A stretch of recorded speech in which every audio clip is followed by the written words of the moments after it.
많은 기대를 하고 이 자리에 오셨죠? 예, 저 역시 그렇습니다. 사실 개인적으로 우리 박승찬 교수님 조남은 익히 십수년 전부터 듣고 있었는데 오늘 처음 직접 뵀습니다. 조금 전에 인사 나눴고요. 제가 98년도에 부재였는데 그때 이제 공부 마치고 오셔갖고 신학교에서 강의를 시작하셨는데, 이제 저희 신학교 과정에서 보통 이제 학부 때 철학 과목을 다 공부를 하고 대학원 가서는 철학을 안 해요. 그래서 강의를 직접 들을 기회가 없었습니다. 이제 후배들이 그런 얘기를 했습니다. 형, 철학이 재밌다는 것을 알게 됐었다. 1, 2학년 때 저희 신학교 다닐 때 3학년 딱 지나고 나면은 이제 살 것 같다 그래요. 3학년까지 딱 철학을 다 하고 4학년 때부터는 3, 4학년 때부터는 신학을 하니까 드디어 제가 이제 개인적으로 박 교수님의 강의를 이렇게 듣게 되었습니다. 아마 여러분들도 이런 거구나라는 것들을 오늘 느낄 수 있으시리라 생각을 하면서 교수님 소개를 잠깐, 제가 머리가 나빠서 적어왔어요. 읽어드리도록 하겠습니다. 오늘 이 자리에 모신 박승찬 교수님은 참으로 특별한 이력을 가진 분이십니다. 서울대학교에서 식품공학을 전공하신 후에 신앙의 본질을 찾기 위해서 다시 가톨릭대학교에서 신학을 공부하셨고, 이후 독일 프라이부르크 대학교에서 석사와 박사학위를 받으신 중세 철학의 권위자이십니다.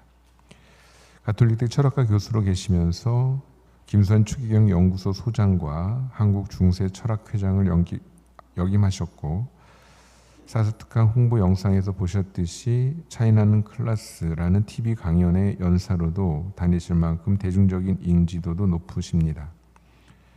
사슴특강 첫 번째 회개하는 이의 멘토 성 아우구스티노를 주제로 학문을 넘어 우리 삶의 의미를 일깨워 주시는 교수님의 강연을 청해 듣도록 하겠습니다. 힘찬 박수로 모시겠습니다.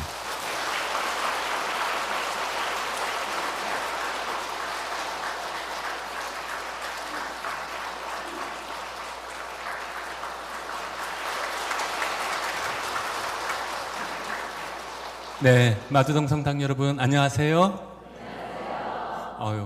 성당마다 분위기가 이제 굉장히 밝으시네요. 그리고 이 큰 대성전이 꽉 찰 정도로 여러분들이 환영해 주셔서 너무나 감사드립니다. 제가 너무 더 좋은 거는 제가 사는 집이 그렇게 멀지 않아요. 상암동 쪽이어서 제2자유로 통해서 달려오니까 마두동 성당이 마음의 거리만큼이나 너무나 가깝게 다가왔고요. 제가 여러 본당을 많이 돌아다니지 못했지만 꽤 많은 본당을 그래도 매년 다녔는데 홍보 동영상을 만들어 주신 거는 마두동이 처음입니다.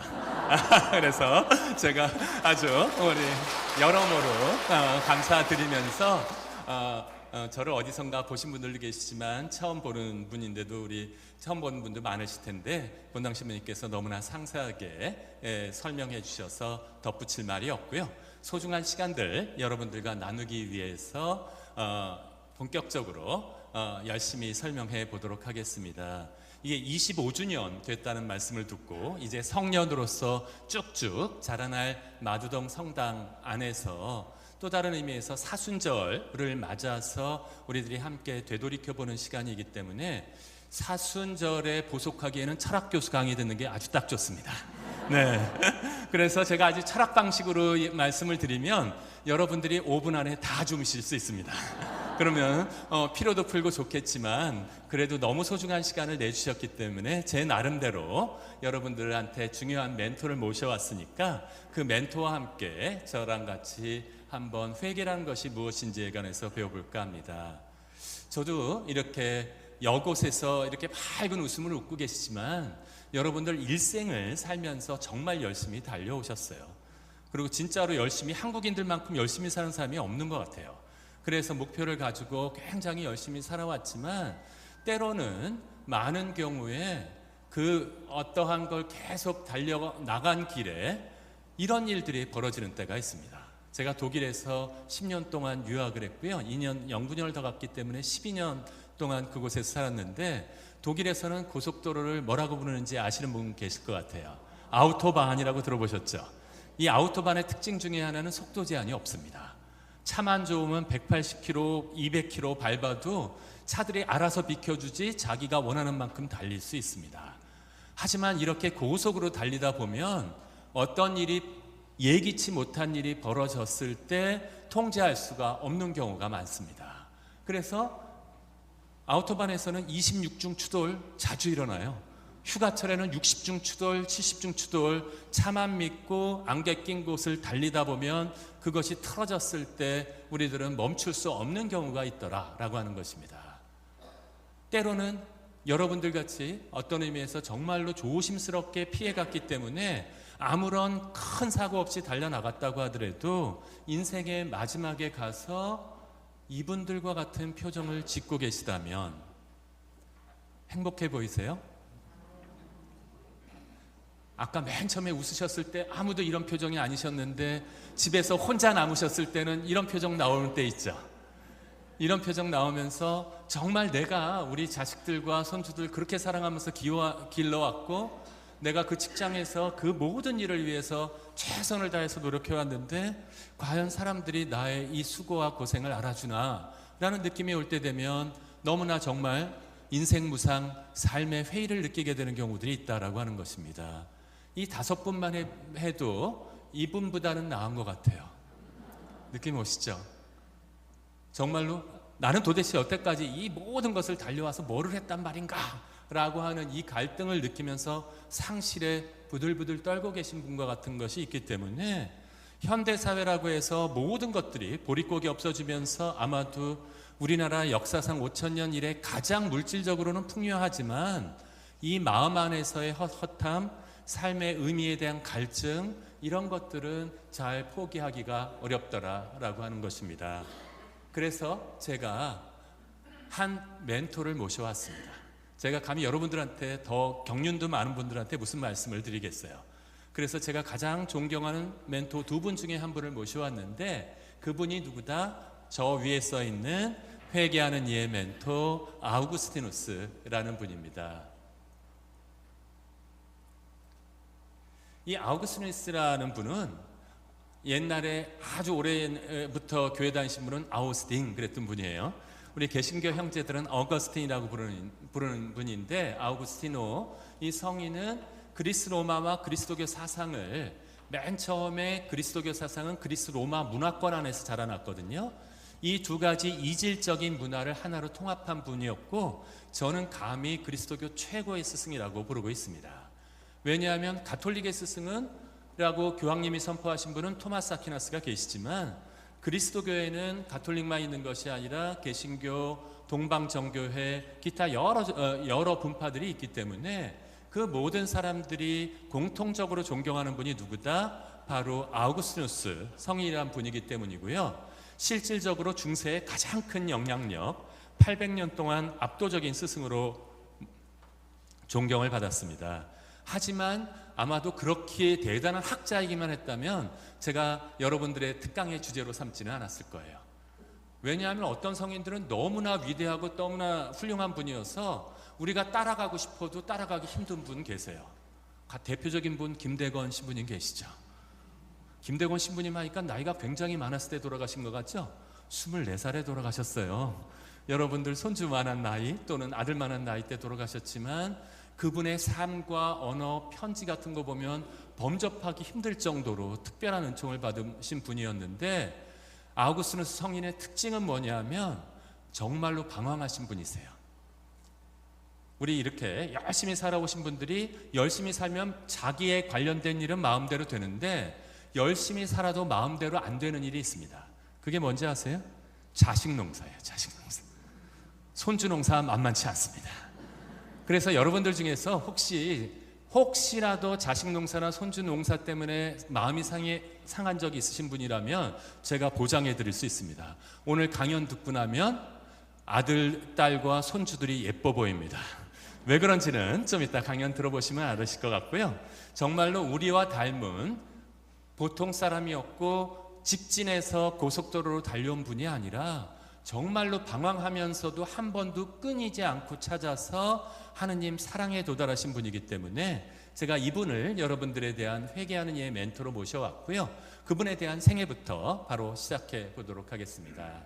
이 아우구스누스는 북아프리카의 타가스테라는 지역에서 아버지 파트리키우스의 아들로 태어났고요. 아버지 파트리키우스는 로마의 하급 관리였습니다.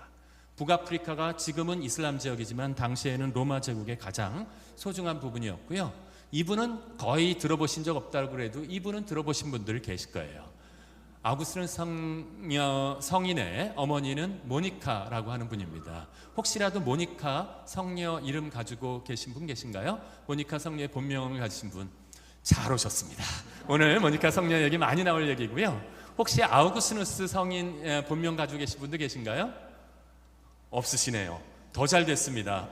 계셨어요. 한 분 손 드셨고 또 계신가요? 네, 아주 특별한 아우구스누스 성인과 모니카 성녀의 본명을 가지고 계신 분은 특별한 의미로 다가올 텐데 이 아우구스누스는 아버지 파트리키우스와 어머니 모니카의 사이에서 태어났고요. 어머니 모니카에 제가 별명을 붙여드린 것이 있는데 요즘에 제법 유행했어요. 타가스테의 신사임당이라고 지어드렸습니다. 신사임당의 아들 누군지는 아시죠? 누구죠? 율곡이이처럼 대단한 학자를 길러냈다면 율곡이이는 우리나라에서만 유명한데 세계에서 유명한 아우구스누스 성인을 길러내신 분이 바로 어머니 모니카이십니다. 어머니 모니카는 워낙 뛰어난 덕행으로 주변에 있는 모든 사람들을 가톨릭으로 이미 개종시켰던 분이셨어요. 마음대로 안 되는 딱 한 명이 집에 있었어요. 누구였을 것 같으세요? 아우구스누스 이전에 남의 편이 한 분 계시죠? 집에? 느낌 오세요? 모니카의 남편 파트리키우스는 성녀가 그렇게 훌륭한 덕행을 보였음에도 불구하고 굉장히 세속적인 인물이었고 명예를 탐하는데 얻지도 못했어요. 하급 관리로 머무르면서 때로는 바람도 좀 피웠던 것 같고 굉장히 덕행이랑은 거리가 먼 사람이었습니다. 남편에 대한 실망감이 커져갈 때 한 아들을 낳았는데 아들이 너무 똑똑한 거야. 그러면 기대감이 어디로 쏠릴까요? 아들한테 쏠리죠.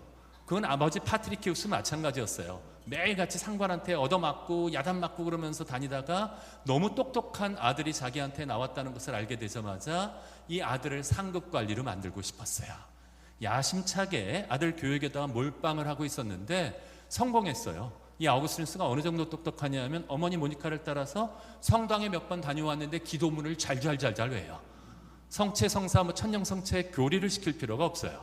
암기력이 너무 좋아서 모든 것을 외니까 아버지 어머님의 모든 기대가 아우구스누스한테 쏠렸다라고 하는 것이었죠.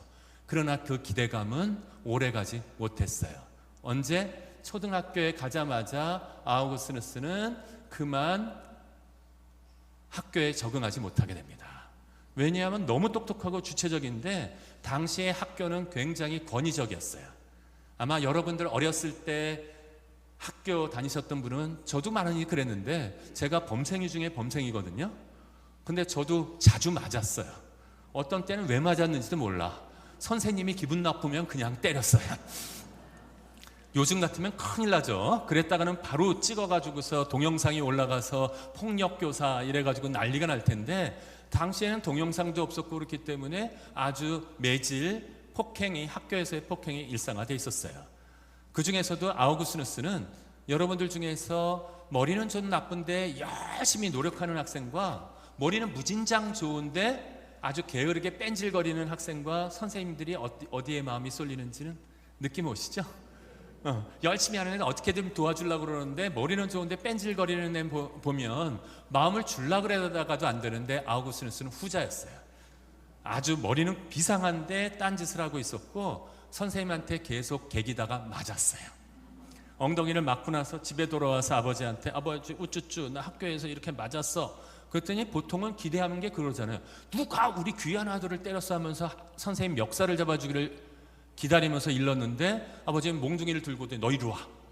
아우구스누스도 또 때리려는 거예요. 내가 그 소중한 시간을 내서 돈을 내서 너를 돈을 벌어서 학교를 보냈더니 매나 맞고 와? 열등생이 된 거야. 그러니까 아우구스누스는 도망갔죠. 잽싸게 도망가서 심사임당 어머니께 갔어요. 어머니, 우쭈쭈 나 이거 맞았어요.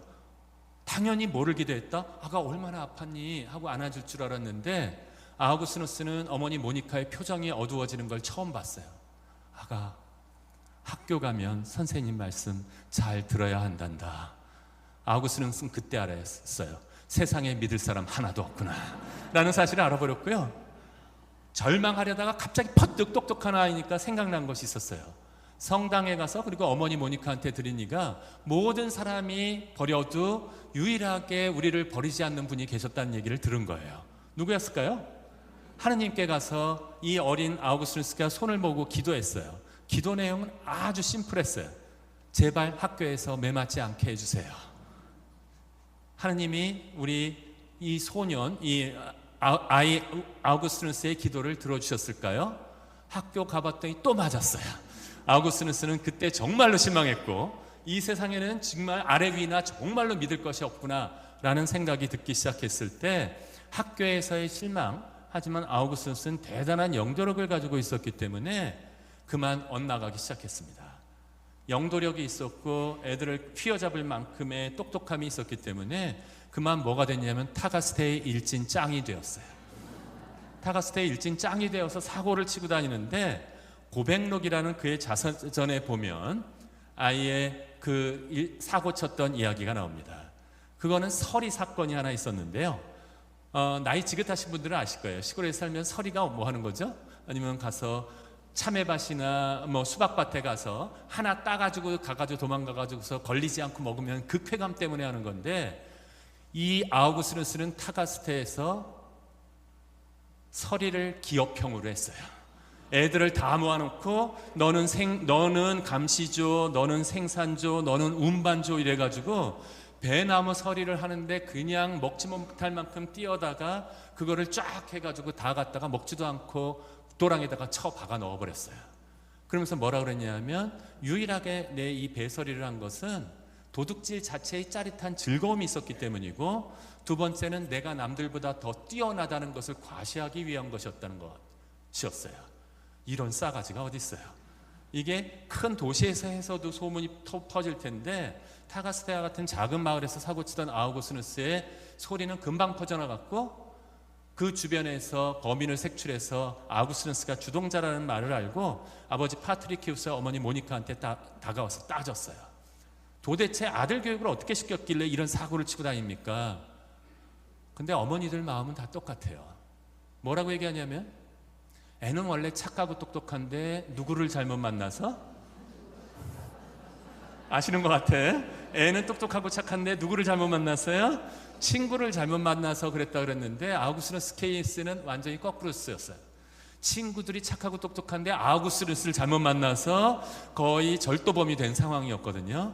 그런데도 어머니 모니카와 아버지 파트리키우스는 무리해서 친구들과 떼어놓기 위해서 아우구스누스를 머나먼 카르타고라는 도시로 유학을 보냈어요. 청소년 시기에. 우리나라에서도 큰 사고 치면 돈 있는 사람들은 조기 유학시키거든요. 아무도 모르는 곳으로 보내기 위해서 똑같았어요. 그때도 마음은 똑같아가지고 아우구스누스가 카르타고라는 도시에 오자마자 이거는 정말로 물고기가 물을 만난 꼴이었어요. 궁금해서 많은데 거의 최고의 항구였기 때문에 처음 보는 신기한 것이 대도시에 엄청 많았고 그렇기 때문에 아우구스누스는 공부하기 전에 너무너무 행복했어요. 대도시에 왔다는 것만으로도. 어머님이 걱정되니까 유학 비용도 비교적 충분하게 주셨고 하지만 학교 근처에 아우구스누스의 관심을 특별하게 끄는 곳이 있었습니다. 밤중이 되면 야릇하게 빨간 등이 켜지면서 아주 친절한 누나들이 있었어요. 친절한 누나들이 아주 아름다운 목소리로 학생 놀다가 성당이니까 여기까지만 할게요. 아우구스누스는 뭐를 해도 열정이었기 때문에 공부만 빼놓고는 열심히 그곳에 드나들면서 그만 한 누나를 사귀고 말았어요. 바로 동거 생활에 들어갔고 17세 때부터 동거를 시작해서 18세 때 미혼부가 되고 말았습니다. 미혼부가 된 다음에도 작태는 더 웃기는데요. 어떻게 되었냐면 미혼부가 되자마자 아들의 이름을 지어줬는데 아주 끝내줍니다. 아들의 이름이 아데오다투스였는데요. 이게 라틴어 이름인데 아는 워낙 로부터라는 뜻이고 데오는 하느님이라는 뜻이고 다투스는 주어진 것, 의역하자면 선물 이런 것인데 지가 사고 쳐가지고는 고등 엄빠에 나올 것처럼 이게 애아빠가 되놓고 나서는 그 아들의 이름을 하느님께서 주신 선물, 양심적인 가책이 전혀 없어요. 그러면서 당당하게 일했었는데 놀라운 것은 이게 아주 자연적인 생리인 것 같아요. 아들, 딸, 손주들이 효도 안 한다고 걱정하지 마세요. 사랑은 항상 내리사랑인 것 같아요. 아우구스누스도 엄마 아빠가 그렇게 간청해도 공부를 안 하더니 지가 애를 딱 낳아놓고 나자 분유값이라도 벌어야 되겠다고 생각하면서 열심히 공부를 시작했어요. 그때부터. 그러면서 키케로의 호르텐시우스에서 필로소피아라는 책을 읽다가 필로소피아라는 단어를 들었는데 이 단어에 꽂히고 말았어요. 약간 덕후였는데 필로소피아라는 말은 직역하자면 무슨 뜻이냐면 지혜에 대한 사랑이라는 뜻입니다. 철학의 원어인데요. 이 지혜에 대한 사랑이라는 단어를 들으면서 아버지는 상급관리가 되라고 수사학과 법학을 공부하라고 막 강요했는데 아우구스누스는 진짜 지혜로운 사람이 되고 싶었구나 라는 사실을 깨달은 거예요. 그래서 지혜에 대한 사랑을 공부해보자라고 생각을 했는데 딱 떠오르는 책이 하나 있었어요. 어머니 모니카가 매일같이 삶을 살아가는 지혜가 가득 담긴 책이라고 얘기하는 것이 있었거든요. 어떤 책이었을까요? 너무 잘하시는데? 아두동상나? 바로 성경이라는 책이 떠올라서 아우구스누스는 그 전까지 읽지도 않다가 그제서야 성경을 펼쳐서 읽어보기 시작했습니다. 그랬는데 이때 당시의 성경은 예로니모 성인처럼 유명한 위대한 성인들이 번역한 성경이 아니었어요. 선교사들이 급하게 그리스어로부터 라틴어로 옮겨놓았기 때문에 문법적으로도 틀린 것도 많았고 공부 좀 했다라고 먹물을 먹었다는 아우구스누스가 바라볼 때는 그다지 매혹적인 문법, 맞춤법도 좀 틀리고 어떤 것도 이상하고 뭔가 이상한 부분이 있었는데 문체보다도 더 이상한 것은 성경의 내용들이었어요.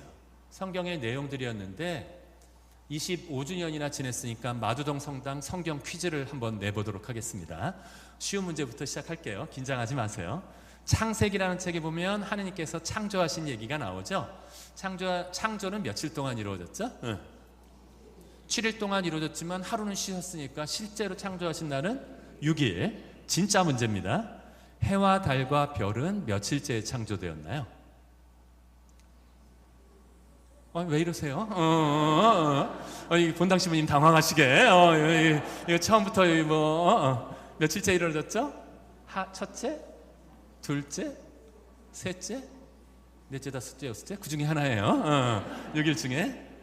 해와 달과 별은 우리가 그래서 부활절 때 다시 한번 잘 들어보세요. 그 성경에는 해와 달과 별은 나흘째 창조되었습니다. 나흘째 창조되었는데 첫째 날 생긴 거 아니에요? 첫째 빛이 생겨라였고 큰 빛과 작은 빛을 걸어놨다는 건 나흘째인데 이것만 알아도 저럴구나 하고 어떤 분은 지금 쓰고 계세요. 나흘째. 근데 아우구스누스는 뭐라 했냐면 이상하다. 우리는 보통 해가 떴다 지는 것을 하루라고 그러는데 해가 나흘째 창조되었으면 그 이전에 하루, 이틀, 사흘은 어떻게 쟀지? 이런 생각해 보신 분 계세요? 성서를 이런 눈으로 읽어보시면 별로 없을 텐데 너무 이상했어요. 여러분들 틀리셨기 때문에 한 문제 더 낼게요. 아담과 하와라는 우리 원조들 계시죠? 원조를 지어서 나와서 두 아들을 낳았어요. 두 아들의 이름은 그 유명한 카인과 아벨이죠. 카인이 아벨을 때려 죽였잖아요. 그러면 창세기의 얘기가 역사적인 얘기로 딱 맞다면 세상에 몇 명 남아 있어야 돼요? 3명 남아 있어야 되는데 아담, 하와, 카인. 근데 카인이 하느님과 얘기할 때 뭐라 하냐면 제가 동생을 죽였기 때문에 나머지 사람들이 자기를 죽일까 봐 두렵습니다 라는 얘기가 나와요. 그럼 이상하지 않아요? 아담과 하와 칼 들고 쫓아와요? 카인 네가 아벨 죽였으니까 나도 너 죽여버리겠다고? 뭔가 말이 안 맞는 것 같은데 이 세 사람 말고 또 다른 사람들이 있는 것과 같은 느낌을 굉장히 많이 주더라라고 하는 것입니다. 아우구스누스는 예리한 눈으로 보면서 모순되는 것을 찾아냈어요. 그리고 아브라함이 굉장히 훌륭한 사람이라고 어머님이 맨날 믿음의 조상이라고 얘기했는데 성서에 진짜 읽어보니까 아브라함은 그렇게까지 위대한 사람은 아니야. 이집트 파라오한테 갔을 때 파라오가 사라에 대해서 관심을 보이자 자기 아내라고 솔직하게 얘기를 하지 못하고 비겁하게 뭐라 했어요? 제 누이입니다 이래요. 혹시 우리 어머님들 중에서 남편이 그러면 그걸 살려둬요? 이걸 어떻게든지 이거를 해버리지. 그럴 상황과 같이 위대하다는 성조, 사실은 성경 안에서 눈살을 찌푸리게 하는 비윤리적인 얘기가 많이 들어있더라는 거예요. 아우구스티누스는 실망했어요. 도덕성의 문제들에 대해서. 그래도 구약이라서 그럴까? 신약은 좀 낫겠거니 하고 신약으로 들어갔어요. 신약을 읽기 시작해서 마태오복음부터 있는데 마태오복음 처음에 예수님의 뭐가 나오죠? 족보가 나와요. 아브라함이 누구를 낳고 누구를 낳고 누구를 낳고. 이거는 묵상 열심히 하시는 신부님, 수녀님들도 익숙하시기 때문에 건너뛰어요. 아브라함이 낳고 낳았다. 그리고 그 다음부터 많이 읽으시는데 이 아브라함의 예수님의 족보가 마태오복음에 나오는 거 말고 한 번 더 나옵니다. 성경에. 어느 복음에 나오시는지 아시는 분 계실까요? 루카복음에 나오거든요. 이것만 아셔도 대단한데 마태오복음은 아브라함부터 밑으로 내려온다면 루카복음 밑에부터 아담까지 올라가게 돼 있어요. 대부분의 사람들은 그렇구나 하고 그만두는데 아우구스티누스는 비교해 봤어요. 족보가 맞았을까요? 안 맞았을까요? 안 맞은 거야. 쉽게 말하면 아우구스티누스가 볼 때는 개족보야 이게. 근데 이상하잖아요. 족보는 이게 다윗의 후손이라고 훌륭하다는 걸 보여주기 위해서 썼는데 하나의 책이라고 생각했던 신약 성경 안에서 마테오복음과 루카복음이 맞지 않더라는 거예요. 아우구스티누스는 던져버렸어요. 이렇게 모순되는 책이 지혜의 책이 일리가 없다라는 마음 때문에 실망해서 성경을 던져버리는 순간 진짜 신기한 일이 벌어지는데, 기존의 종교에서 실망하게 되었을 때를 사이비 종교는 기가 막히게 알아요. 그때를 파고 들어와요. 신천지, 통일교 이런 사람들이 모두 다 천주교 신자들이 성경에 약하다는 사실을 알고 파고 들어오는데, 아우구스티누스의 실망을 어떠한 사이비 종교가 파고 들었냐 하면 마니교라는 것이 파고 들었어요. 근데 모든 사이비 종교는 전부 다 얼토당토하면 우리가 빠지지도 않아요. 매혹적인 부분이 있는데 마니교에서 제일 매혹적인 부분은 무엇을 설명하는 기술이었냐 하면 바로 악에 대해서 설명해 주는 것이었어요. 하느님께서 전지전능하고 전선하시고 모든 것을 창조하셨는데 의문이 들지 않아요? 악은 도대체 어디로부터 왔을까? 라고 하는 것을, 그리고 이것은 쉽게 설명하기가 쉽지 않아요. 하느님께서 전지전능하시면서 전선하시다면 사실 하느님께서 정말로 안타깝게 여기신다면 모든 것을, 악을 없애버리실 수 있을 테고, 만약에 모든 것을 없애버리지 않고 고통받는 인간들을 보고만 있으시다면 전선한 하느님 같지는 않다는 거예요. 근데 마니교는 이거를 어떻게 설명했냐 하면 신은 원래부터 두 가지다. 선한 신과 악신이 있어서 선한 신이 있을 때는 평화와 사랑과 우정이 싹 트지만 악한 신이 득세하게 되었을 때는 전쟁과 폭행과 간음과 이것들이 세상을 가득 채우게 된다라고 가르쳤어요. 이 표현이 맞다면 요즘 세상은 선신의 나라 같아요? 악신의 나라 같아요? 우리 한 주가 5천 찍었을 때만 해도 우리 선신의 나라에 드디어 사나보다 라고 생각했었는데, 이상한 아저씨가 한번 때리면서부터 완전히 다 확실히 악신의 나라가 되어버렸거든요. 이런 것들이 마니교는 거기다가 더 갖다 붙였어요. 대부분의 사이비 종교는 어떻다? 혼합 종교의 성격이 있어요.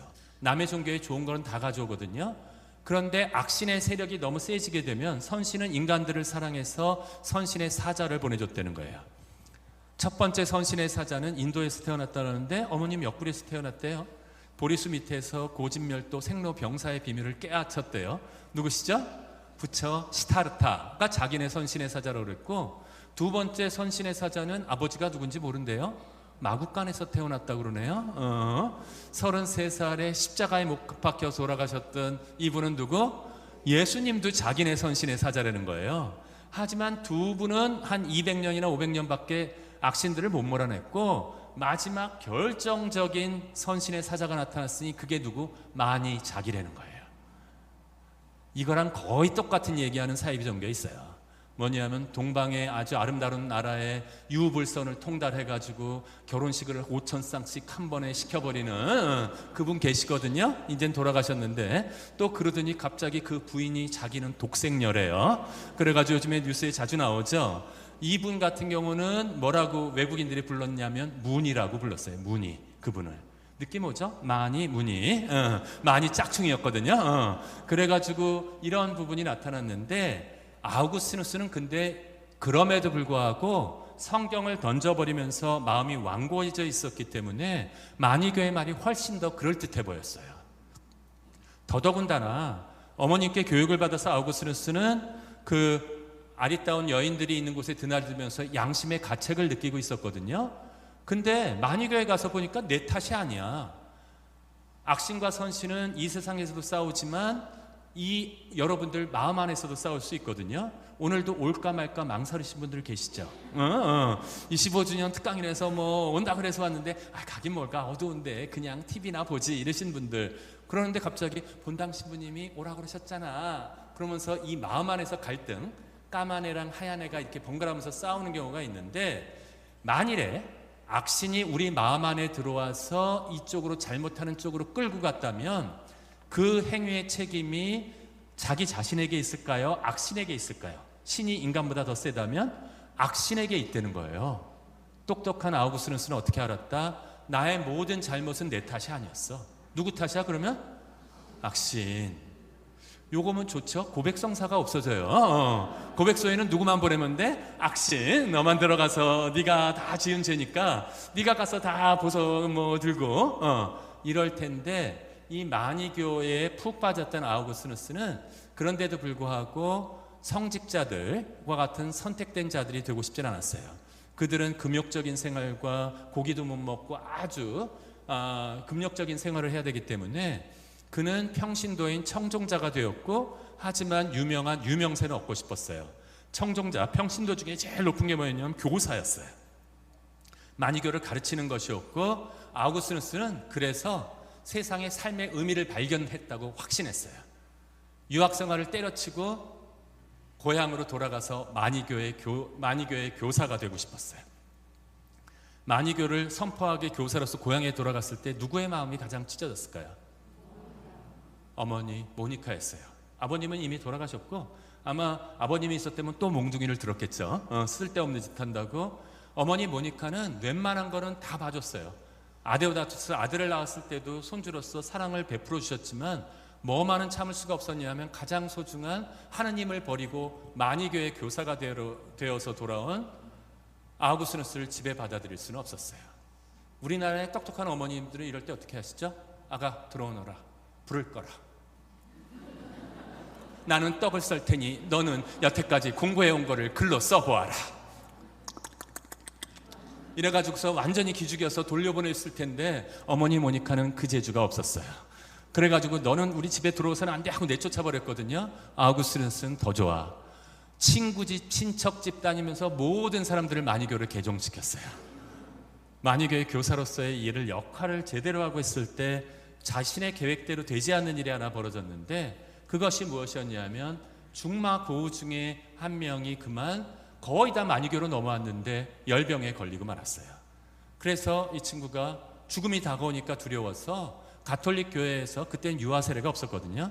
죽기 직전이나 성인이 되었을 때만 세례를 받았는데 죽음이 다가오자 두려워서 아우구스티누스한테 나는 가톨릭에서 세례를 받고 싶어 라고 고백해버렸어요. 아우구스티누스는 막 욕을 해가면서 내가 얼마나 이 가톨릭이 모순된 종교인지 설명했잖아. 만이교가 진짜 종교라니까 너 내일부터 만이교 교리 다시 시작이다 하면서 막 다투고 집으로 화가 나서 가버렸어요. 근데 그 친구는 정말로 열이 끌어올랐고 신부님한테 세례를 받고 그만 세상을 떠나고 말았어요. 그때 아우구스티누스가 다음날 왔을 때 친구가 더 이상 이 세상에 존재하지 않아요.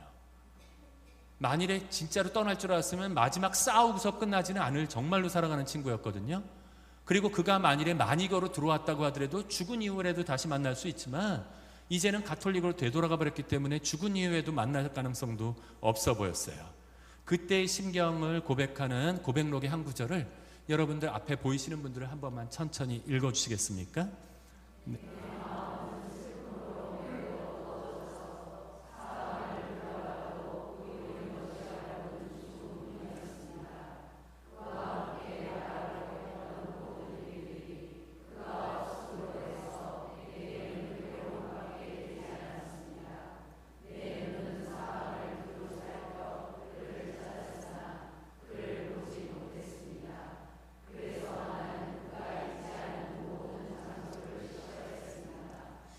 아마도 읽으시면서 사랑하는 분을 떠나보냈던 그 느낌을 받으신 분 계실 거예요. 저도 16년 전에 부모님이 한 해 모두 떠나셨는데 그 장소, 부모님과 함께 했던 장소들에 가거나 아니면 저는 작년에 저의 절친이셨던 유경천 주교님을 떠나보냈는데 유경천 주교님 같이 갔던 곳들만 가면 아직도 생생하게 그 생각이 나요.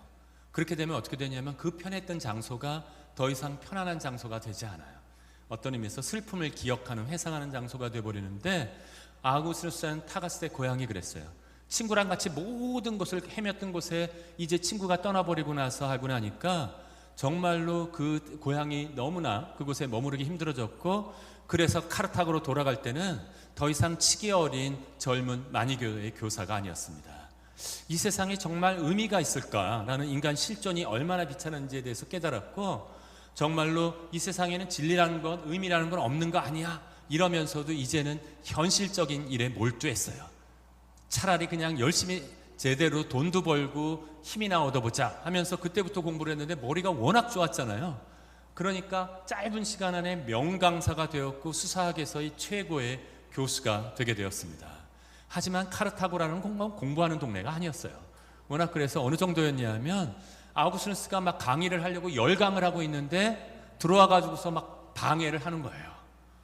이렇게 마두동 성당처럼 철학 교수가 와서 얘기하는데도 추운데도 그냥 뭐 열심히 들으시는 분들이 아니라 들락날락하고 뭐 사고 치고 애들이 막 술 마시고 들어와서 깽판 치는 애부터 너무나 실망하고 있을 때 편지가 딱 왔어요. 이미 알리피우스라고 아우구스누스 타가스 때부터 했던 친구는 아우구스누스랑 방황하지 않았기 때문에 이미 변호사가 되어서 로마에 있었거든요. 야, 너같이 똑똑한 친구가 왜 쓸데없는 카르타고에서 가르치고 있니? 로마 제국에서 똑똑한 애들은 전부 다 로마에 몰려 있어. 그러니까 로마에 와서 수사학교 교사를 열고 내가 도와줄게 하는 편지가 온 거예요. 아우구스누스는 아주 잽싸게 로마로 떠나고 싶었지만 이거를 방해하는 분이 한 분 계셨어요. 어떤 분이셨냐면 카르타고로 유학 보냈다가 마니교에 빠져버린 아우구스누스를 본 어머니 모니카셨어요. 근데 어머니 모니카가 좀 조짐이 이상하니까 자꾸 책을 끌어다가 로마로 붙이는 거예요, 친구가. 아우구스누스가. 그러니까 너 왜 자꾸 책 소중하다면서 책을 로마로 보내니? 아, 내 친구 알리피우스가 빌려달라고 해서 보내는 거예요. 어머님이 조짐이 이상해요. 느낌 오죠? 거짓말 시킬 때 자식들이 밀착 마크에 들어갔어요.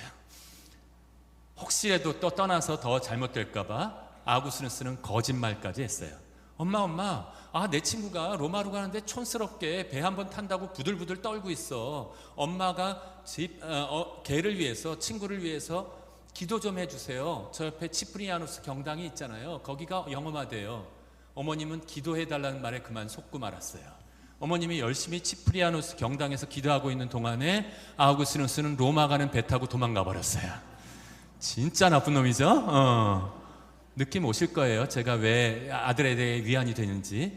여러분 아들, 딸이 18살에 애 낳아가지고 들어오진 않았잖아요.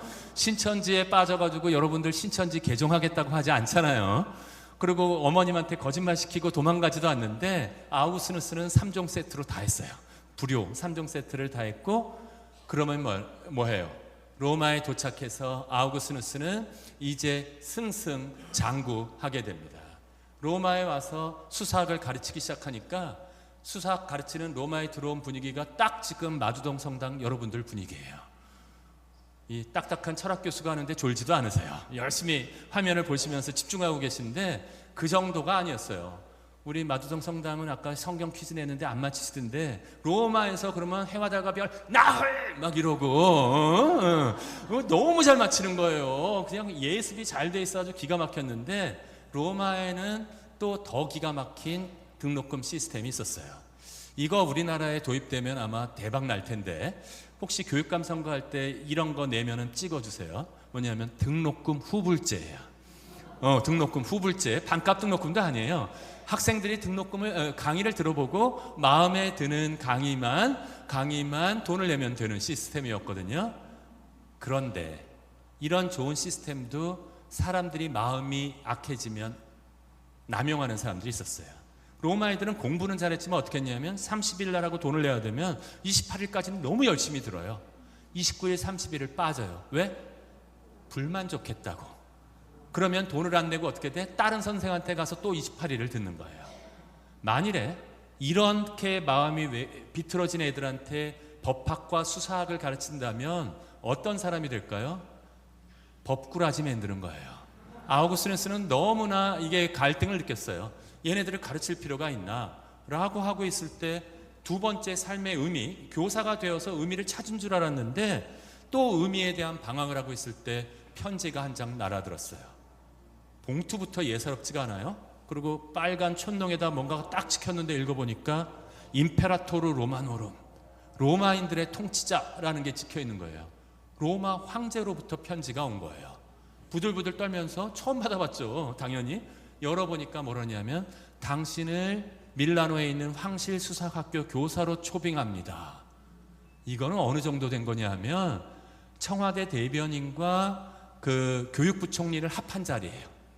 황제의 모든 연설문을 작성하고 대신 황실과 귀족들의 자제를 가리키는 최고의 교사의 자리였거든요. 아우구스티누스가 얼마만큼 승승장구하게 됐는지 보여드릴게요. 타가스타의 총구석에서 온 수사학교 교사가 이제 당당하게 아리따운 말을 타고 시종을 거니르고 밀라노로 개선하는 것이었어요. 이때부터 인생의 서막이 이런 새로운 막이 펼쳐지게 됩니다.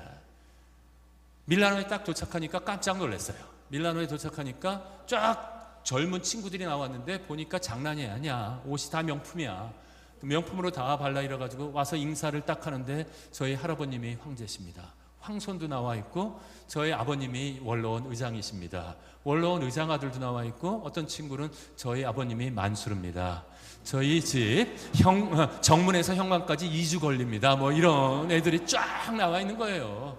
쟁쟁한 사람이 황실수사학교 교사가 그 정도의 자리였어요. 아우구스티누스는 이제 정말로 로마 제국의 0.1%의 최고 엘리트들의 그룹에 들어가게 되었는데 너무 특색이 있는 게 우리나라의 재벌 몇 세나 이런 애들은 가가지고 주로 강남에 어떤 뭐 이런 춤추는 그런 데서 뭐 놀고 뭐 이러고 있는데 얘네들은 모여가지고 독서 모임을 했어요. 로마 제국의 엘리트들은 독서 모임을 했는데 그들이 함께 모여서 읽은 책이 누구의 책이었다? 신 플라톤주의라는 사람의 책을 읽었어요. 철학자 이름이 하나 들어있는데 누구의 이름이 들어있죠? 플라톤이라는 사람이었는데 플라톤은 정신적인 것이야말로 세상에서 가장 중요한 것이라는 것을 강조했던 철학자였거든요. 결코 쉬운 철학자가 아닌데 최고의 엘리트들, 지도층의 자제들이 이것을 읽고 있었고 아우구스티누스는 그들과 함께 이 책들을 읽어나가기 시작했어요. 근데 이 신플라톤주의라는 것은 어떤 의미에서 우리 그리스도교와 아주 유사한 부분이 있습니다. 너무 복잡한 내용을 하면 여러분들이 또 바로 주무실까봐 철학적인 내용을 건너뛸게요. 이 그림을 보시면서 설명을 드리면 이 신플라톤주의에서는 일자로부터 이 세상의 모든 만물들이 흘러나왔는데 쉽게 말하면 일자가 가장 완전성이 있고 일자로부터 멀어지면 멀어질수록 어두움과 완전성이 덜해진다는 뜻이에요. 여러분들 표정이 너무 굳어졌으니까 예를 하나 드릴게요. 제가 만일에 싸이라고 생각해 보세요. 몸집은 싸이 비슷하죠? 제가 만일에 싸이라면 싸이가 공연을 해서 여기 무대에서 빛을 비춘다면 쫙 비추고 이게 굉장히 큰 야외 그거라면 어디가 가장 밝을까요?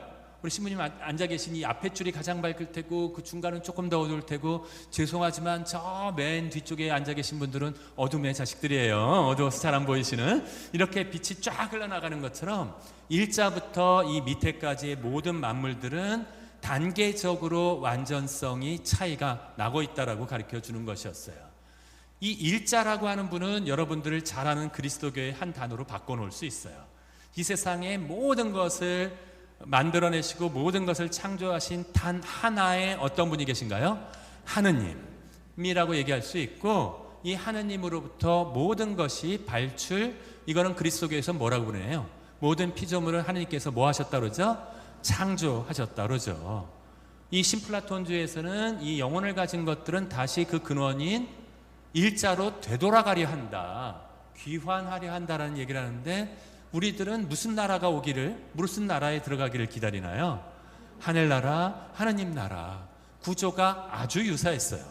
그렇기 때문에 초기 교부들부터 이 신플라톤주의를 아주 공부했는데 아우구스누스는 뒤늦게 이 하느님 나라에 대한 것을 공부하기 시작했고, 초기의 교부의 많은 사람들은 플라톤을 갖다가 사상의 귀족이라고 불렀어요. 그리스도교랑 너무 잘 이용될 수가 있기 때문에 아우구스누스는 신플라톤주의를 공부하면서 서서히 마니교와 같은 학설이 진리가 아니라는 사실들을 점점 깨닫게 됩니다. 근데 이때 또 한 번의 위기가 다가오게 되는데요. 좀 이상하지 않으셨어요? 아니, 타가스테에서 온 아우구스누스가 무명 그건데 뭐 흑백 요리사에 나와서 1등한 것도 아니고, 그러면 뭐 어디서 스카우트 대결이나 하겠지, 뭐 흑백 토론 대회 이런 데서 우승했으면 될 텐데 그것도 아닌데 왜 아우구스누스가 스카우트 됐을까 할 때 밀라노의 황실에는 어려움이 하나 있었어요. 어떤 어려움이 있었냐면 황제가 매우 잔혹한 사람이었기 때문에 그만 로마 황실에서는 로마 군인들한테 이런 관습이 있었거든요. 로마 군인이 한 명이 죽으면 10명을 복수하기 위해서 십자가에 달아가면서 복수를 했어요.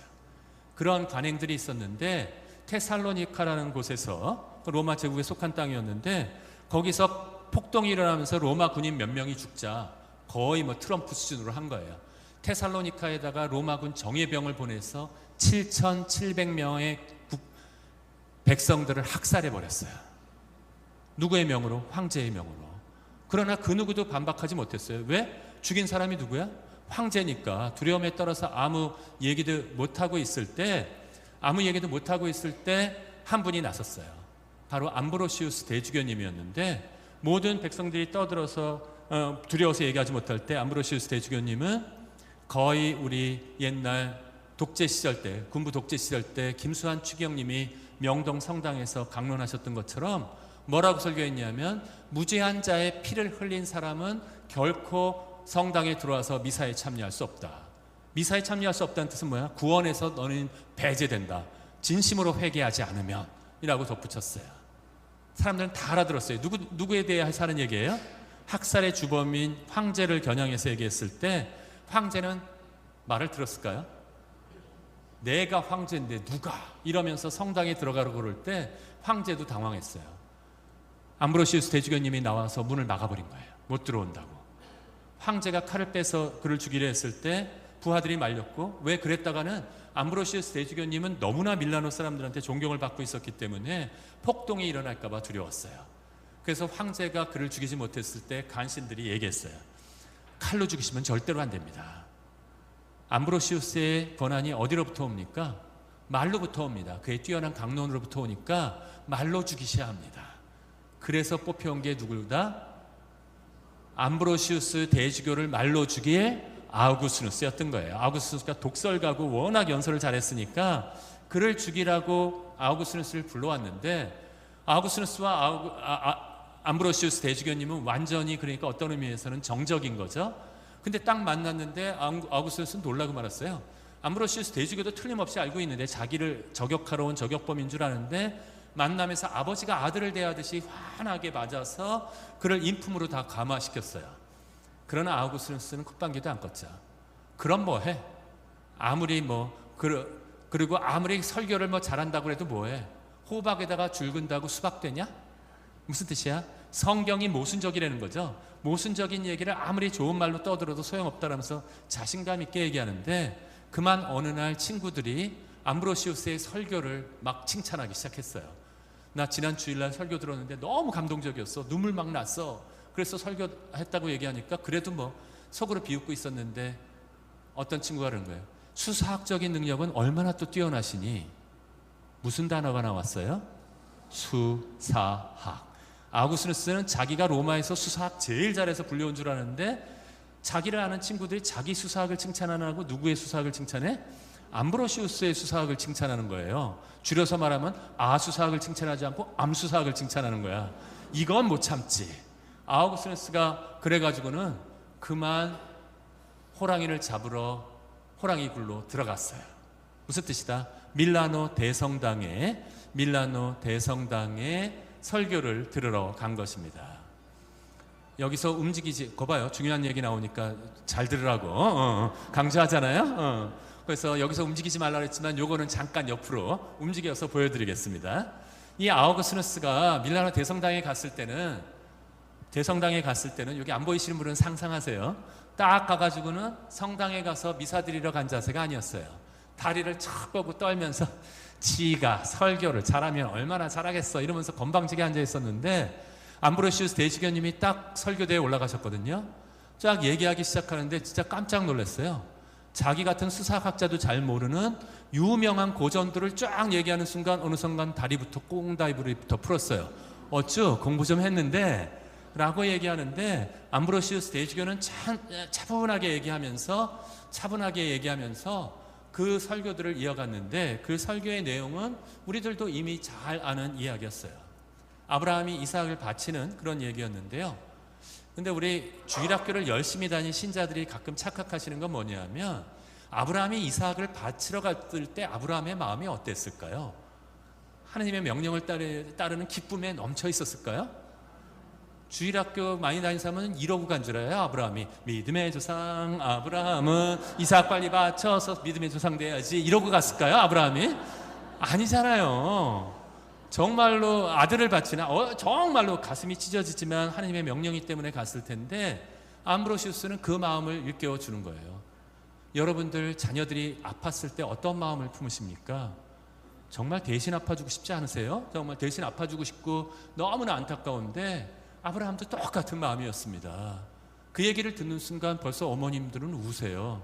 왜? 유아 사망률이 높았거든요. 자기 아이 죽은 얘기 들으면서 눈물을 흘리면 옆에 아줌마는 왜 우는지도 모르고 따라울어요. 그러면서 막 하고 있는데, 이미 아는 얘기를 다 들으면서도 암브로시우스의 얘기가 모든 사람이 집중해서 듣고 있을 때 그 끝이 어떻게 되었나요? 아브라함이 이삭을 바쳤나요?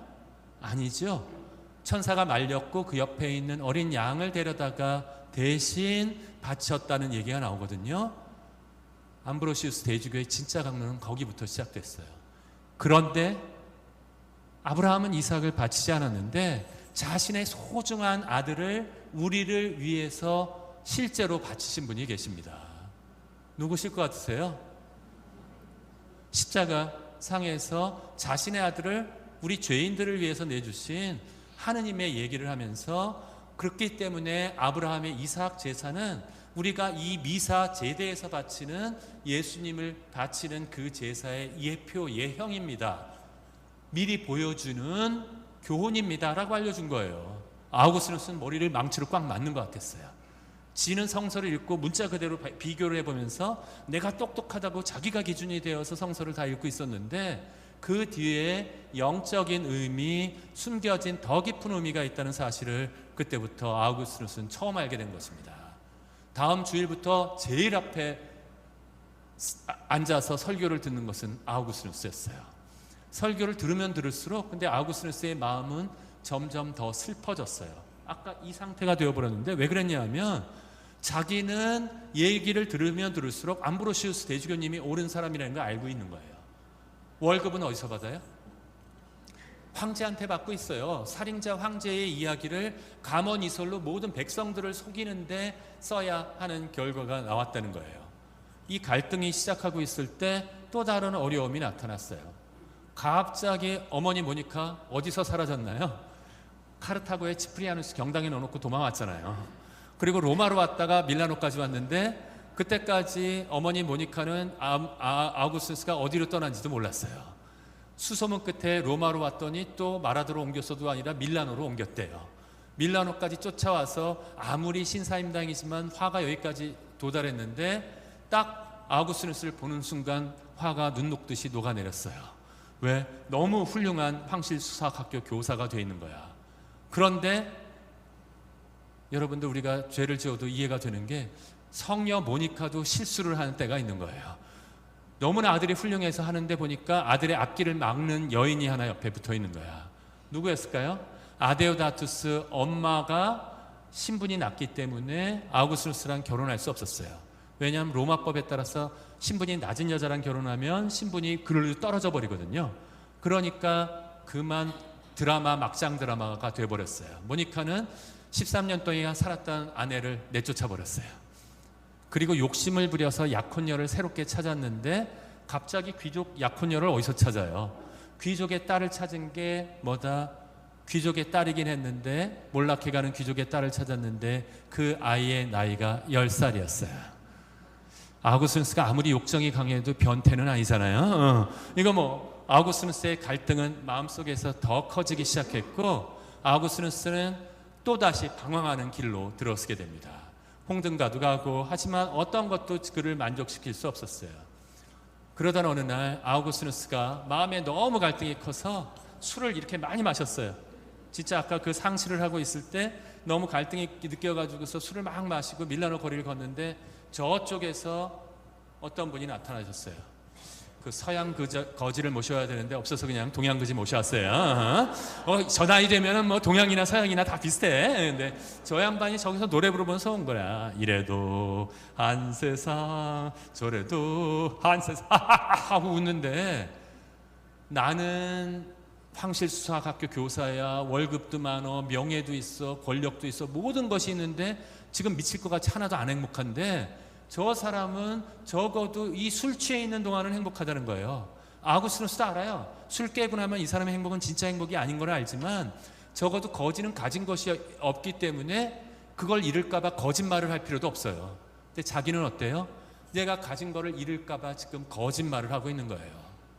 이게 김 부장이야. 지금 아우구스누스가 이게 진짜를 말하면 모든 걸 잃어버릴 것 같고, 자기가 그런 갈등 때문에 아우구스누스의 갈등이 극에 도달했을 때 결정적인 일이 벌어지게 됩니다. 성서 공부를 친구들과는 더 열심히 하고 있었는데 성서 공부를 읽다가, 성성경을 읽다가 너무 욱 받쳐올랐어요. 아우구스누스 눈물이 터져서 야, 오늘은 나 더 이상 못하겠다, 그만두자 하고 무화과 나무 밑에서 꺼이꺼이 울고 있었는데 밖에서 소리가 들려왔어요. 똘렐레게 똘렐레게, 애들 노는 소리 같은데 이게 무슨 소리인가 하고 번역해보자면 집어서 읽어라, 집어서 읽어라 라는 소리가 나오는 것이었어요. 그래서 아까 성경 공부하는데 달려가서 성경을 딱 펼쳐서 읽었는데 바로 이 구절이 눈에 들어왔어요. 여러분들 다시 한 번만 읽어주시겠습니까?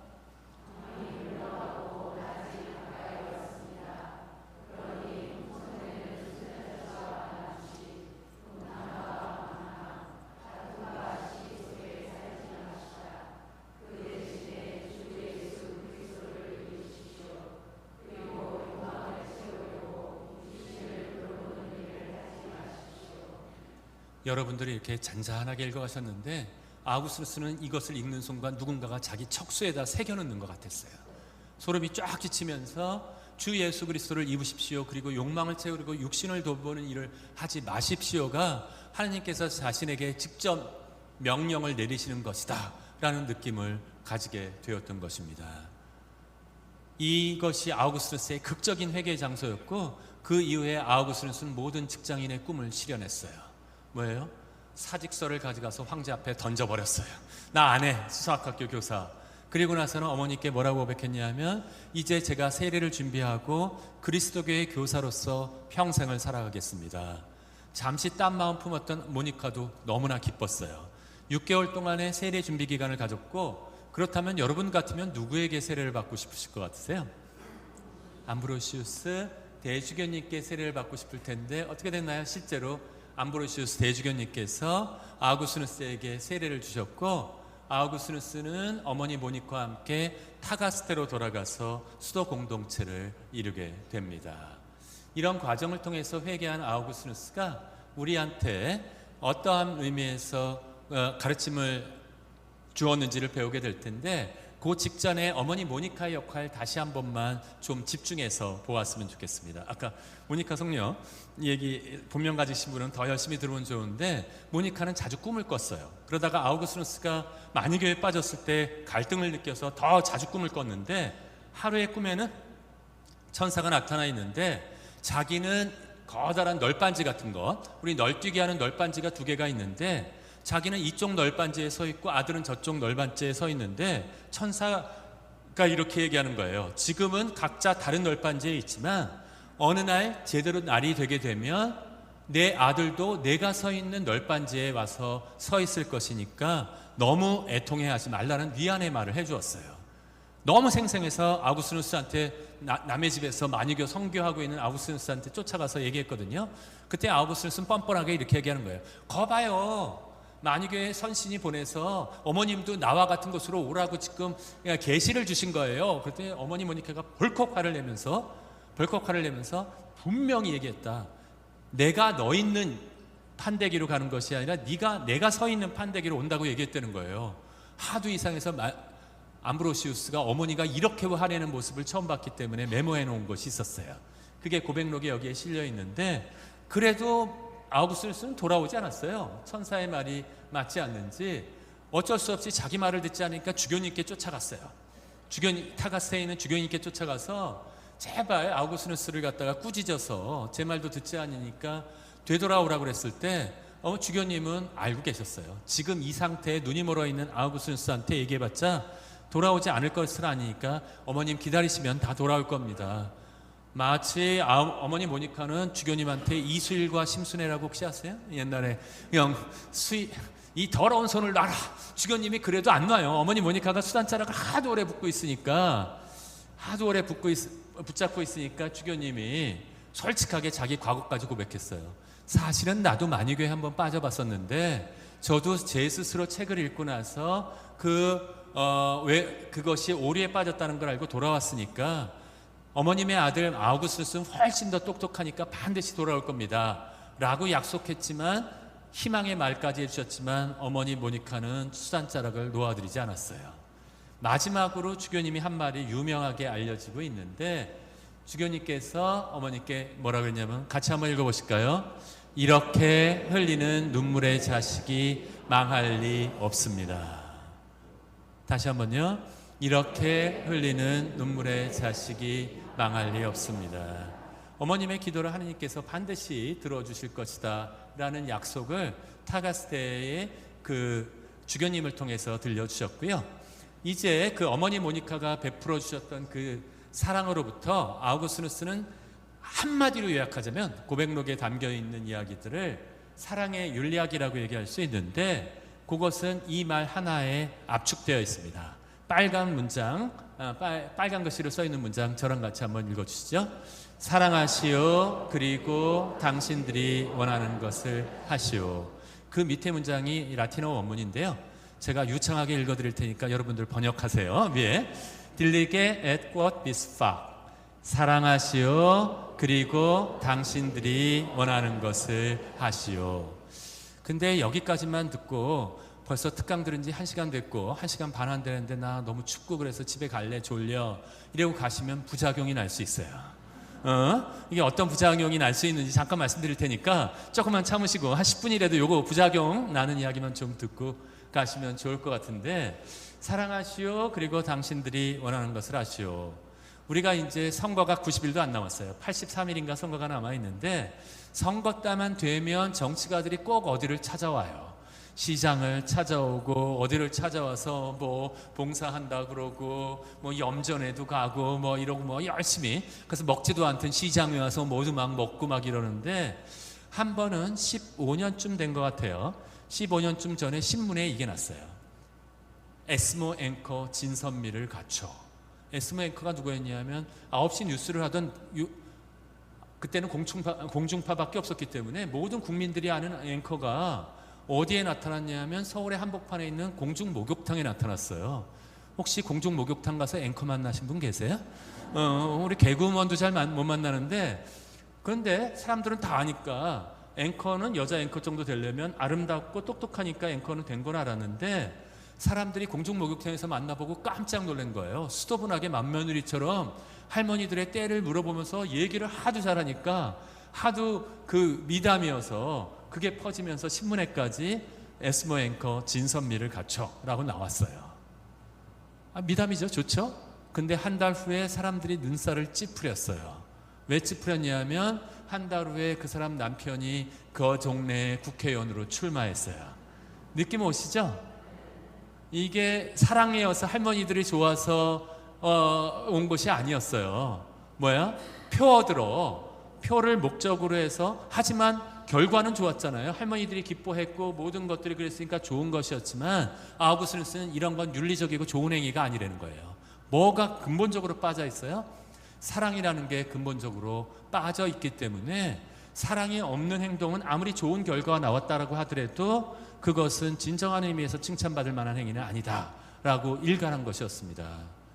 근데 이게 무슨 부작용인가요? 여기까지는 아직 부작용이 아니에요. 어떤 게 부작용이냐면 이런 사람을 뭐라고 부르죠? 싫다고 그러는데도 계속 나 싫어, 나한테 연락하지 마, 난 너 같은 사람은 아니지만 너랑 뭐 사귈 생각이 없어. 그런데도 계속 뭐 편지하고 전화하고 뭐라고 그러죠? 이걸 스토커라고 부르죠. 저희 대학생 때는 막 선배들이 무식하게 이렇게 해서 10번 찍어 안 넘어가는 나무가 어딨냐 뭐 이러면서 막 부추겼는데 요즘 10번 찍었다가는 경찰서 가야 돼요. 실제로 경찰서에서 스토킹 3번 이상 그것을 접근 금지하는데도 계속하면 잡혀가는데 스토커들을 잡아다가 물어보면 95% 이상이 대답이 똑같아요. 땡땡 하기 때문에 자기는 그랬다는 거예요. 땡땡 하기 때문에. 여기에 땡땡에 들어갈 두 글자는 뭘까요? 사랑하기 때문에 그랬다는 거예요. 이게 왜 부작용이냐면 자기도 모르게 어떤 스토커가 와서 이 특강을 들었다고 생각해 보세요. 제가 스토커 버전으로 한번 읽어드릴게요. 사랑하시오.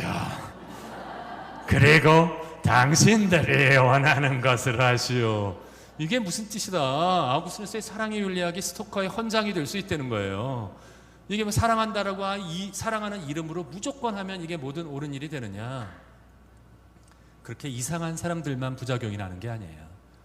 사실은 사랑의 여러 가지 에로스필리아, 아가페, 가장 소중한 사랑을 아가페라고 표현해요. 하느님의 사랑, 우리 부모님들의 사랑을 아가페라고 종종 부르는데 부모님들의 사랑은 다 그렇게 숭고한가요? 공전에 히트를 쳤던 것이 있어요. 우리 펜트하우스 이런 드라마 혹시 기억나시는 분이 계신가요?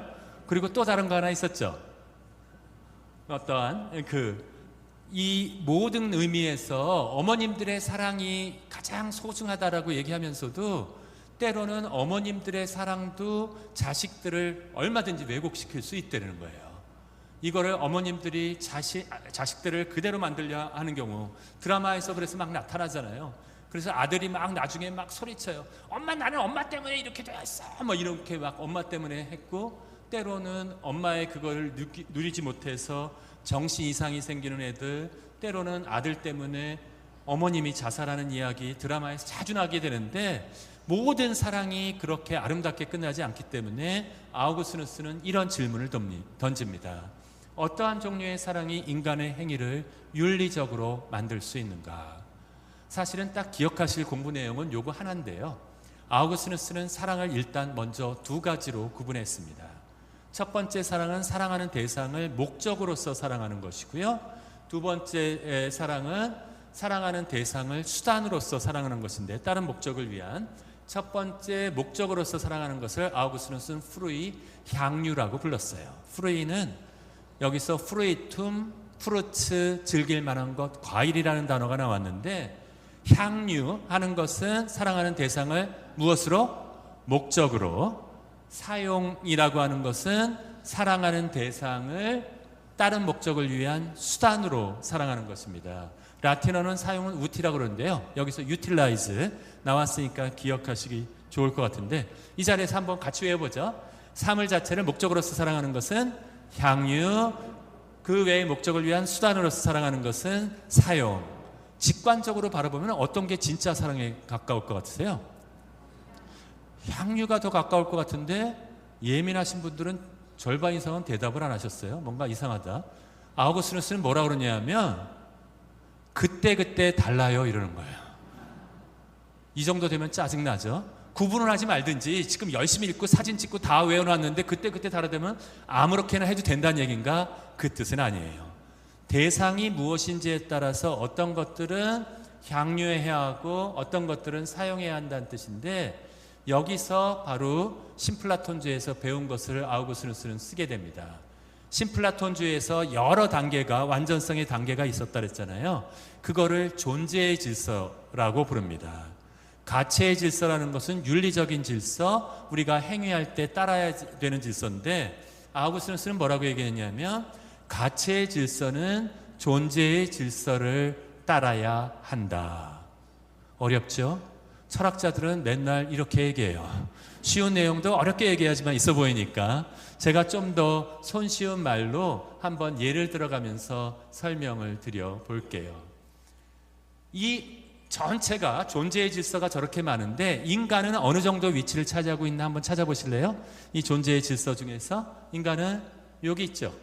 여기 중간에 바로 여기 중간에 인간이 있는데 인간을 기준으로 해서 인간보다 위에 있는 것은 어떠한 방식으로 사랑해야 할까요? 향유일까요? 사용일까요? 잘 맞히셨어요. 향유라고 하는 것인데 이 인간보다 높은 것 중에서 제일 높이에 있는 일자는 우리 그리스도교의 용어로 바꿔놓으면 뭐라고 불러야 된다고 그러셨어요? 하느님이시죠. 이 하느님은 쉽게 말해서 절대적으로 향유해야 하고, 즉 목적으로서 사랑해야 하고 결단코 수단으로서 사랑해서는 안 될 분이세요. 이해하셨나요? 하느님은 목적으로서 사랑해야 되고 수단으로서 사랑해서는 안 된다. 그러면 인간보다 밑에 있는 것들은 안 좋으니까 무소유하고 다 던져버리고, 이것들은 만유교가 얘기하는 것처럼 물질이니까 악의 화신들인가요?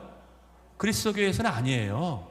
이 모든 것도 누가 창조하셨죠? 하느님이 창조하셨고, 창세기에서 뭐라고 얘기해요? 보신이 창조하고 나서 몇 번씩이나 좋더라, 보신이 참 좋더라라고 얘기했기 때문에 이 아래 것들도 다 같이 있는 것이에요. 그렇기 때문에 사랑해도 좋은데 이 아래 것들은 어떠한 방식으로 사랑해야 한다? 수단으로서 사용해야 한다라고 하는 것입니다. 예를 들어서 말씀드리면 인간보다 동물 짐승은 더 낮은 단계에 있지만 짐승을 사랑하는 것이 좋은가요? 나쁜가요? 좋죠. 애완견, 반려견 많이 키우실 뿐만이 아니라 안 기르시는 분들도 길냥이한테 누가 화살을 쏘거나 애들을 갖다가 차에다 끌고 개를 막 끌고 다니면 분노해요. 보통 사람들이. 효리 씨가 막 애완견 사랑하면 효리가 생각보다 인품이 좋네 하면서 우리는 칭찬하기도 한다는 거예요. 하지만 애완견 레스토랑에 가서는 몇십만 원은 퍽퍽 써대고 뭐 애완견 호텔에 가서는 많이 하면서도 진짜 어려운 사람들의 고통을 받고 있을 때 한 푼도 그들을 위한 기부를 안 하는 사람들이 있다면 그러한 사람들을 우리는 그렇게 칭찬하지 않을 거라는 거예요. 또 다른 의미에서 한번 여쭤볼게요. 돈은 어디쯤 속할 것 같으세요? 존재의 질서 중에? 동물인가요? 동물은 아닌 것 같고. 식물이었으면 좋겠어요. 제가 그 시골에서 농사 짓는데 깻잎 잘 자라거든요. 깻잎처럼 돈이 나오면 애들한테 야 뜯어가 그러면 이제 북 뜯어오면서 올 것 같은데, 이 식물도 아니에요. 그럼 맨 밑에 진료인가? 진료는 형상이 없어요. 근데 5만 원권 본 심사임당 형상이 있어요. 아마도 무생물쯤 될 거예요. 그래서 은행에다가 돈 넣어도 이자도 안 주잖아요, 요즘에. 그런데 그러면 무생물이니까 돈 갖다 버릴까요? 아우구스티누스는 그렇게 생각하지 않았어요. 아우구스티누스 성인은 당시에는 어떤 관습이 있었냐면 노예들을 사서 주인이 풀어주면 그대로 방면할 자유인이 될 수 있었어요. 그렇기 때문에 아우구스티누스는 히포라는 곳에 주교가 되었을 때 히포의 항구에 노예선이 들어오면 종종 만일에 기부금이 모여있는 것이 있으면 그 돈을 가져가서 가장 어려운 고통받는 노예를 사서 사람들을 풀어주곤 했어요.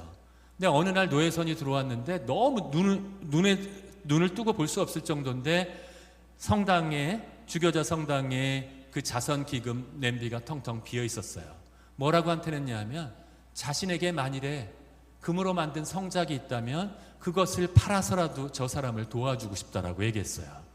얼마나 성작이 소중해요. 미사 때 쓰는 건데도 이웃사랑이 더 소중하다고 얘기할 정도였기 때문에 만일에 돈은 무생물이지만 그 돈을 가지고 환경을 보호하고 식물과 동물을 보호하고 사람들의 생명을 올바로 살릴 수 있다면 그것은 올바로 사용하는 방식이라는 거예요. 돈을 여러분들이 열심히 모아서 그것을 가지고 베푸는 것으로서 이웃사랑과 그것을 할 수 있다면 얼마든지 아우구스티누스는 그것을 하라고 얘기하는 것입니다. 근데 무서운 것은 뭐냐면 돈을 모든 것의 목적으로 두어서 아직까지 해명되지 않았지만 세월호부터 어떤 의미에서 이태원 참사 이것들도 돈과 뭔가 연관이 되어 있어요. 돈 때문에 어마무시한 사람들이 몰려들었고 더 슬픈 것은 우리나라 산재 사고예요. 우리나라 같은 선진국에서 지금 기술적으로 하려면 산재사고 훨씬 더 줄일 수 있어요. 우리보다 못 사는 나라들도 OECD에서 산재사고 훨씬 적은데 우리는 산재사고가 계속해서 일어나고 있어요. 그거의 가장 중요한 이유는 첫째로는 돈이 목적이기 때문이에요. 빨리 최소한의 비용을 들여서 생산량을 높이려다 보니까 산재사고가 끊이지 않고 용균이 어머니 이런 분들이 피눈물을 흘리셔야 한다라고 하는 것입니다. 아우구스누스는 이것을 돈을 사용해야지 목적이 되는 순간 이것은 왜곡이다라고 일갈하게 됩니다. 아우구스누스는 또 다른 의미에서 일갈했던 것은 뭐가 있었죠? 절대적으로 향유하고 결코 사용해서는 안 되는 유일한 존재는 누구였죠? 하느님이셨는데 하느님을 사용하는 자들이 있어요. 하느님을 사용하는 것이 대표적인 게 뭐냐면 종교 전쟁이에요. 그래서 제가 벌거벗은 세계사에서 우리 아픈 이야기지만 이 아픈 이야기가 반복되지 않기 위해서라도 그것을 알아야 된다라고 해서 얘기했는데 가장 대표적인 건 종교 전쟁 중에 십자군 전쟁이에요. 저는 십자군 전쟁 이거 읽을 때마다 그리고 얘기할 때마다 너무 마음이 아파요. 우리가 종교에서 어떤 의미에서 교회 자체가 어떤 올바른 길에서 잠깐 눈이 멀게 되면 전쟁들은 그렇게 쉽게 다스릴 수 없어요. 미국만큼 그렇게 막강한 권력과 그 무기력을 가지고 있는 나라가 어디 있어요? 전쟁하고 난 다음에 자기들 마음대로 되나요? 전쟁이라는 것의 그 광기와 157명씩 소년들 학교에서 죽어나가고 하는 그 광기를 그 누구도 막지 못한다는 거예요. 근데 그것을 손쉽게 사람들을 끌어들이는 방법이 있어요. 그게 뭐다? 종교를 이용하는 거예요. 모든 사람들은 어떻게 총을 쏘면서 그 사람들이 죽어나갈 때 양심의 가책을 느끼게 되어 있는데 안 느끼는 독특한 경우가 있어요. 적들을 악의 세력, 사탄의 사주받은 자들 이렇게 가리키기 시작하면 십자군 전쟁 때도 그랬고 그들을 죽이면서 양심의 가책들이 느껴지지 않아요. 신앙의 이성을 마비시켜버리는 순간 어떤 일이 벌어질 수 있다. 너무나 큰 잔혹한 일이 벌어질 수 있더라는 거예요. 그렇기 때문에 이런 전쟁과 같은 것은 신을 향유하지 않고 모한 결과다, 사용한 결과라고 얘기해요. 우리 신부님 너무 좋으시지만 우리 정부교구도 몇 년 후에는 신부님들 우리 바뀌시잖아요. 제가 유일하게 개신교 갈라진 형제들보다 좋은 시스템 중에 하나는 그거 유일하게는 아니고 그거 너무 좋은 방법이라고 생각하는데 개신교들은 만일에 부흥한 큰 교회들은 큰 어려움을 겪게 돼요. 마지막에 개척교회 때는 문제가 없어요. 개신교도 너무 열심히 설교하고 다 신방 다니고 너무 잘하는데 이게 한 주일에 헌금이 봉헌금이 1,000만 원을 넘으면 그때부터 위태위태해져요. 목사님들의 그 열정적이던 목사님들의 마음이 바뀌어요. 그리고 자기 아들 중에 하나 목사가 되면 마음은 더 바뀌어요. 그러면 이거를 물려줘야 하든지 아니면 우리 목사가 그거 하는데 40억 정도는 내야 되지 않겠냐 뭐 이런 얘기가 나오는 일이 벌어지더라는 거예요.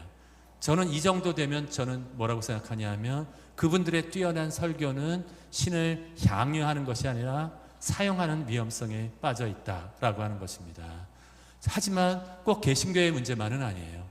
우리 가톨릭 교회 안에서도 중요한 역할을 하시는 모든 분들, 성직자, 수도자뿐만이 아니라 저같이 교사로 다니는 사람들, 그리고 교회에서 봉사하는 모든 사람들은 내가 지금 하고 있는 이 일들이 정말로 하느님을 목적으로 해서 향유하고 있는 것인지 때로는 나의 작은 명예나 이득이나 욕심 때문에 하느님을 사용하는 위험성에 빠지는 것은 아닌지는 꼭 한번 우리들이 물어봐야 할 것 같습니다.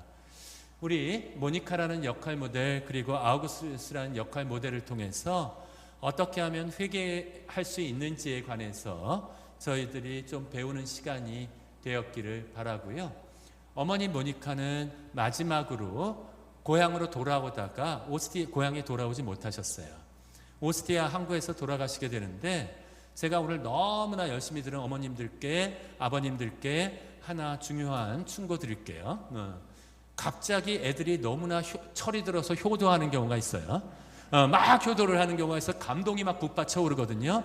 그래도 하시면 안 되는 말씀이 있어요. 야, 죽어도 여한이 없다. 이 말씀 하시면 안 돼요.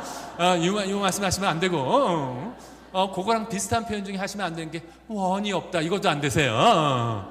원은 계속 똑바로 가져주시고 근데 어머니 모니카와 회개한 아우구스누스는 정말 이제 마음이 완전히 일치했어요. 모니카의 꿈이 뭐였나요? 두 가지 널뛰는 판대기 위에 서 있었다는 건, 이 판대기는 줄자, 규칙, 가르침, 이런 의미가 있어요. 드디어 가톨릭으로 되돌아왔다는 것을 상징했는데 얼마나 기뻤겠어요. 이제 마음이 다 통하는 거예요. 어머니 모니카와 아우구스누스가 완벽하게 하느님 앞에서 일치하는 그 이야기를 나눴을 때 어머니가 아마 그 말씀을 하셨던 모양이에요. 난 진짜 죽어도 여한이 없다. 그때 열병이 걸리셨고요. 아마 어머니 모니카는 그만 거기서 돌아가셨는데, 마지막 유언이 뭐였냐면, 나의 시신, 이 육신을 가지고 고향으로 돌아가느라고 고생하지 말아라. 육신은 여기다 묻어놓고 내가 제대에서 미사를 드릴 때마다 나를 기억해다오 라는 이 이야기를 선물해 주셨어요. 저는 이 어머니 모니카의 이야기를 들으면서, 저희 아버님이 사실은 의사셨어요. 요즘에 의사들 얼마나 돈이 많아요. 그리고 우리 아버님도 중요한 병원장도 막 하고 계셨는데, 자기 병원이 없으셨기 때문에 우리 아버님, 그리고 6남매를 갖다가 대학원까지 공부시키셨으니 나중에 돌아가셨을 때 유산이 하나도 안 남아 있었어요. 그래가지고, 그러니까 대단히 좋은 건 뭐냐면, 유산이 없으면 형제들끼리 싸우지 않아요. 그래서 저희 6남매가 싸울 일이 전혀 없었어요. 그래서 빚도 없었기 때문에 뭐 그냥 다 우리들을 잘 길러주신 것만 감사했었는데, 제가 착각했던 건 제가 유산을 받지 않았다라고 착각했는데, 그게 엄청 큰 착각이었어요. 전 제가 철을 들었을 때부터 저희 할아버님이 약현성당, 중림동 성당 총회장이셨는데, 중풍이 그 이후에 걸리셔서 17년 동안 간신히 미사 갔다 오실 정도 거동을 못 하셨어요. 근데 제가 어렸을 때부터 매번 본 것은 할머님과 할아버님이 함께 기도하시는 모습을 계속 보고 자랐어요.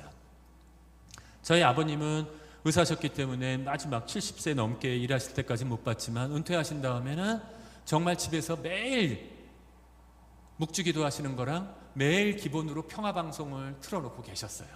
그냥 계속 틀어놓고 계셨는데, 안타까운 거는 제가 어머님이 돌아가신 다음에 평화방송에 나가서 아버님은 전혀 못 보셨어요. 아버님은 아마도 제가 그거 보셨으면 아마 제 방송도 끝까지 다 보셨을 거예요. 그러셨는데, 아버님이, 제가 마지막으로 아버님과 기억나는 것은, 묵주기도를 그렇게 좋아하셨지만 마지막 돌아가실 때까지 의식이 있으셨는데 마지막에는 묵주기도를 하실 수가 없으셨어요. 그랬을 때 옆에서 묵주기도를 들리게 해드리면 너무 좋아하셨어요. 저는 그게 무슨 뜻인지 몰랐는데, 그리고 저희 어머님은 나중에는 의식이 없이 6개월을 버티셨어야 됐거든요, 중환자실에서. 근데도 어머님께서도 때로는 아마 마지막까지 귀가, 어머님이 나중엔 말씀도 거의 못 하시는데 제처럼 가서 방문하면, 저는 아들인데도 명마디 어떻게 지냈어요 하고는 어머님이 말씀을 잘 못 하시니까 그냥 하고 나오는데, 제처는 어머님한테 그냥 무슨 얘기를 막 하면 어머님이 반대소를 하셨어요. 막 웃으셨어요. 근데 가만히 들어보면 내 흉 보는 거야. 제 흉을 보는 건데, 어머님은 자기가 아들 낳아놓고 나서 아들 흉 보는데도 그렇게 즐겨하시면서 웃으시더라고요. 웃음 하나만으로도 기쁨을 주실 수 있는 부분이 있더라는 거예요. 사실은 어떤 의미에서 우리들이 뭔가 할 게 없다라고 얘기할 때도 정말로 물려줄 수 있는 것 중에 가장 중요한 것은 저는 신앙이라고 생각해요.